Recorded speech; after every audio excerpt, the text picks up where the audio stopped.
হায় হায়, hero Alam এইটা কি করলেন? এবার শেখ হাসিনাকে চ্যালেঞ্জ ছুড়ে দিলেন হিরো আলম, পাশাপাশি জনগণের উপরে বড় একটি প্রশ্নও ছুড়ে দিয়েছেন। কি করেছে হিরো আলম, শুরুতে আপনাদেরকে এইটা জানাবো, তারপর এ বিষয়ে বিস্তারিত আলোচনা করব। ভিউয়ার্স, হিরো আলম আলোচিত কন্টেন্ট ক্রিয়েটর হিরো আলম এবার তিনি ফেসবুকে একটি স্ট্যাটাস দিয়েছেন। সেই স্ট্যাটাসে তিনি লিখেছেন, জনগণ সাহস দিলে গোপালগঞ্জে শেখ হাসিনার আসনে নির্বাচন করতে চাই। কি গোপালগঞ্জের লোক ভোট দিবেন তো? আরে বাপ রে বাপ, এভাবে ফেসবুকে ঘোষণা দিয়ে শেখ হাসিনার আসনে নির্বাচন করতে চাওয়া ভাই চারটিখানি কথা না।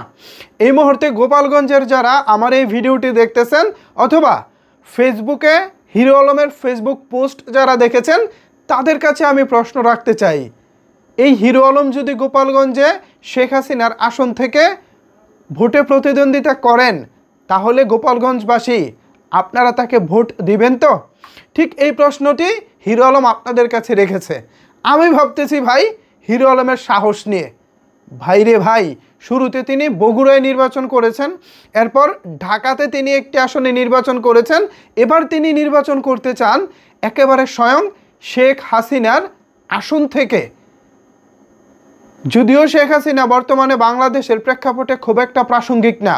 গত 17 বছরে তার শাসনামল, এমনকি গত জুলাই আন্দোলনে তার সরকারের ভূমিকা, সব কিছু মিলিয়ে শেখ হাসিনা বর্তমানে বাংলাদেশের প্রেক্ষাপটে খুব একটা প্রাসঙ্গিক না। বাট তারপরেও এভাবে ফেসবুকে ঘোষণা দিয়ে শেখ হাসিনার আসনে নির্বাচন করতে চাওয়া হিরো আলমের বিরাট বড় সাহসের ব্যাপারটি সামনে নিয়ে আসে। জানি না বিষয়টিকে গোপালগঞ্জবাসী কীভাবে দেখবেন, তবে আমি হিরো আলমকে পরামর্শ দিব, আর যাই হোক, আপনি ভুলেও গোপালগঞ্জের কোনো আসন থেকে দাঁড়াবেন না। কারণ গোপালগঞ্জ সারা বাংলাদেশের প্রেক্ষাপটটা এক, গোপালগঞ্জে শেখ হাসিনাকে নিয়ে সেখানকার মানুষের ইমোশনটা হচ্ছে আরেক। সো সেখানে আপনি শেখ হাসিনার আসনে ইলেকশন করবেন এবং জনগণের কাছে ভোট চাইতে চাইবেন। নিশ্চয়ই আপনার অতীত অভিজ্ঞতা মনে আছে, এর আগে আপনার সঙ্গে কি কি হয়েছিল। এবার যদি এরকম কিছু হয়, তাহলে এর দায়ভার কে নেব? এছাড়া আপনি আমাদের বাংলাদেশের প্রেক্ষাপটে নেতা হিসেবে আদৌ কতটুকু যোগ্য, কিংবা নিজেকে কতটুকু যোগ্যভাবে আমাদের সামনে তুলে ধরতে পেরেছেন, সেটাও তো একটা বড় প্রশ্ন।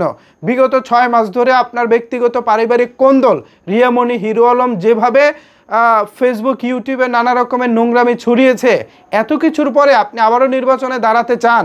আপনি কিভাবে চান এটা?